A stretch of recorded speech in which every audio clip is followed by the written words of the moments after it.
Reality seems to have an inherent karmic metastructure. And what I mean by that is that this here, now, whatever we want to call it, life, being, radiance, nature, reality, God, it seems to have an intrinsic mechanism or an intrinsic tendency to remind itself of its true nature. And it does that by essentially creating more pain and resistance and frustration and loneliness, depression and anxiety when we are deviating from our true nature, creates more despair. And when we are returning to our true nature, there's more of a sense of wholeness, non-separation, freedom, intrinsic peace, pure beingness, rest, relaxation, connection to ourselves, connection to those around us, gratitude, thanksgiving, a sense of life being a gift. And you can start to notice this for yourself. I would say that this seems to me to be a way that reality or nature, being, verifies to itself that, yes, this is what I truly am. When we are living outside of love, when we're living walled off, when we're living in a sense of separation, when we're focusing purely on the story of me and everything that is wrong with my life, everything I'm lacking, everything I'm missing, when we're living in that time-bound story of me and overlooking life itself, which is only now. Have you ever been outside the now? Have you ever actually seen the past or future? Life is only now. When we forget that, when we get locked into this time-bound story that has us primarily living in an imaginary past and imaginary future, that tends to become very constrictive. It can feel very high pressure. It can feel like we're this small, separate being who's got to figure everything out and who has this laundry list of problems and who was wronged in the past and life is against me and all of this is happening to me, and that doesn't feel good, right? That does not feel good. Feels like a lonely desert of despair. And in the worst cases, it turns to deep resentment, self-hatred, anger that then turns into violence being lashed out toward others. There's a war within oneself that then gets projected outwards and turns into external wars. That's why Aurobindo said something like, whatever is not resolved within must manifest externally as war, something like that, to paraphrase him. So essentially what I'm saying is, it doesn't feel good to be walled off in a story of me as a small being living this life through a time-bound past and future. When we start to learn how to drop that and we return to love now, we return to openness now, we remember how to access child mind, beginner mind, freshness, purity, the blank canvas, the blank slate. We learn to relinquish our self-definition, our identities, our beliefs, our opinions. We start engaging in this as a playful practice, like, ooh, I wonder what would happen if I came fully into the now and I let this nowness be undefined radiance. If I let it reveal itself to me freshly, if I completely forgot what it is, forgot my idea that tells me that I know what it is, if I just let this, what we call a tree, for example, rather than being some instance of a supposedly familiar category, what if I just let this gargantuan earth claw erupting from the soil, what if I just allowed it to be the once in existence iteration of itself that it is? And what if I even noticed that every moment of it is a new iteration of itself? What if I notice that every single instant there's this dynamic freshness, this refreshing? I've never seen this moment before. I've never experienced myself in this way. I've never experienced the tree in this way. I've never experienced my child in this way, or my father, or my wife. What if we drop definitions and let ourselves tune in with that level of freshness, that level of specificity?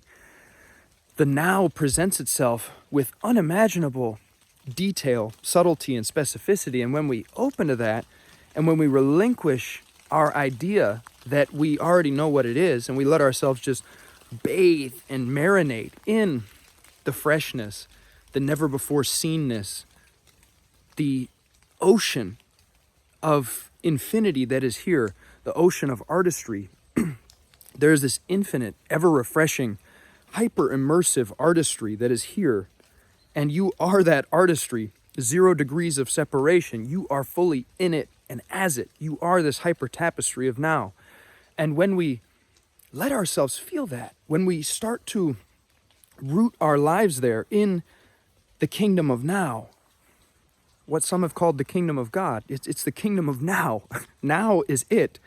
Here it is. We found it. It's right here. This is it. When we open to that, when we root our lives there, when we open to this wholeness, this freshness, there is a self-verifying quality. It feels like coming home. It feels like resting against the warm bosom of your true eternal parent. It feels like a warm blanket of love. It feels like total relaxation. It feels like pure peace. It feels like utter and complete simplicity, utter and complete relaxation. It feels like juicy, joyous artistry, an ever-gurgling geyser of gorgeousness, refreshing, replenishing itself with 0 maintenance required. And these are some of the ways in which I would suggest that whatever this is, this beingness, this miracle, this infinity, this is how it shows itself and reminds itself, yes, you're on the right track. That's right. This is what I really am. I'm here now.